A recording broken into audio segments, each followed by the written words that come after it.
Behind almost every major fight in the European Union, there's a battle about money. And the mother of all battles? The negotiations over the long-term budget. In Brussels speak, multi-annual financial framework. A couple of days ago, the European Commission presented its first proposal. The budget covers the period from 2028 to 2034. It amounts to 2 trillion euros, a whopping increase of 67% compared to the current budget of 1.2 trillion euros. The spending would rise from 1.13 to 1.26% of the EU's gross national income. Commission President Ursula von der Leyen said the proposal is a comprehensive overhaul of the EU budget to make it simpler, more effective, and better aligned with European priorities. But what exactly these priorities should be is now up to debate among the various stakeholders, national governments and the European Parliament. That begs the question, what do Europe's citizens consider a priority? Myślę, że szkolnictwo, bo to bardzo kuleje w naszym kraju. Niech pomagają biedniejszym, bo na obronność są środki wystarczające. Głównie na bezpieczeństwo, na obronność, no i chyba na działania przeciwdziałające bezrobociu młodych. I know Erasmus Plus and programs like this are always the thing that people think of very fondly when it comes to the EU and its involvement in their lives. And I would like to see more funding for these kinds of exchanges. Il n'y a pas que la défense, il y a aussi le côté humain. Pour moi, la priorité, c'est d'abord l'environnement, ce qui est développement durable et puis la richesse. Let's bring in Gerardo Fortuna now, who has covered this story for Euronews. Good to see you, Gerardo. So the presentation was preceded by discussions that were marked by extraordinary secrecy.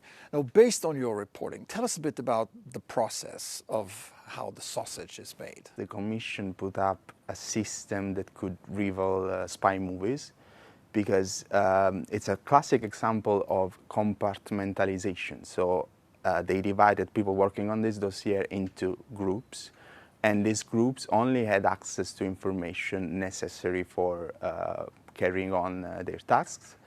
And more strikingly, the figures, which is what matters, numbers, were shared with commissioners themselves only a few minutes before taking the final decision on the budget. So you've covered many budgets. Looking at this draft proposal, what are the main characteristics? What is different compared to the last time? There's a lot of the lessons that Ursula von der Leyen learned in her first mandate, where she faced unprecedented challenges like the full-scale invasion of Ukraine, COVID pandemic, increase in energy prices. The EU needs more agility, and that's the main characteristic, moving money from one pot to another when it's needed. And the other one, of course, is simplification. We used to have over 50 funds, now we have just fewer. Cohesion policy, so regional funding, and common agricultural policy, EU farming subsidies, will be merged into a single pot. So what happens next? When will the final budget be approved? It will be a long and highly likely difficult road ahead. Now the Danish presidency of the EU Council is supposed to come up with what we call nego box, so a negotiation piece of paper to start the talks between EU leaders by December, the next EU summit in December. And then, of course, some major countries like Germany already expressed concerns. It's going to take 1 or probably 2 years. There's also the European Parliament involved, but the Parliament just have to sign off.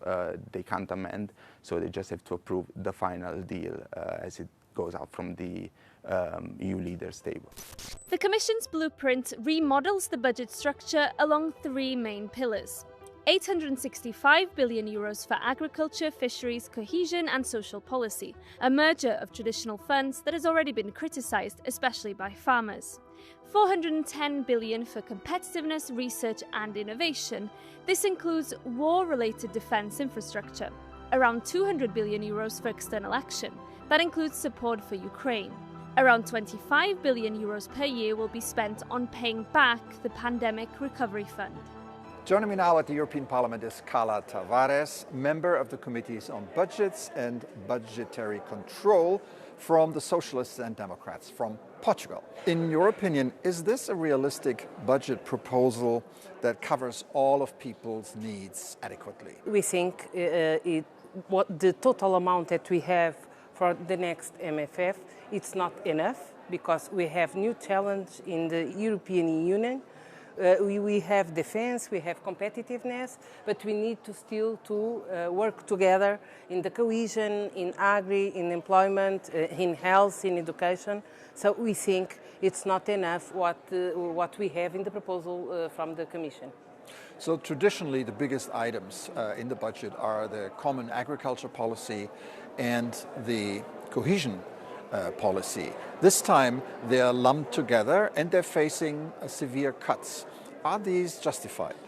We need to saw the new architecture of the next MFF, but we think it's not good to merge the agri programs, the support to the farmers, and at the same package that we put the cohesion.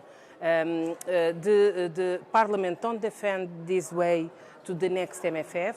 We defend that we need to still have separated the agri and the cohesion from the big package that you have, another all funds that you have in these areas of this MFF.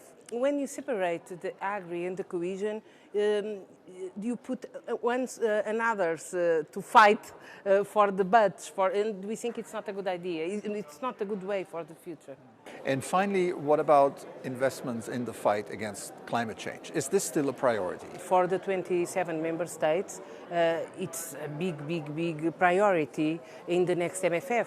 It's important to remember that the next MFF begins in 2028 until 2034.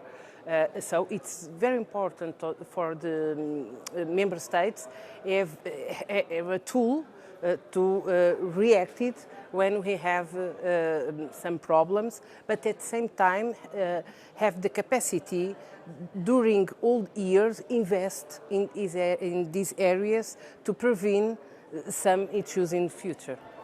Whether the Commission's budget proposal will survive in its current form is highly unlikely. In fact, some financial heavyweights like Germany, the Netherlands and Sweden have already rejected the numbers game.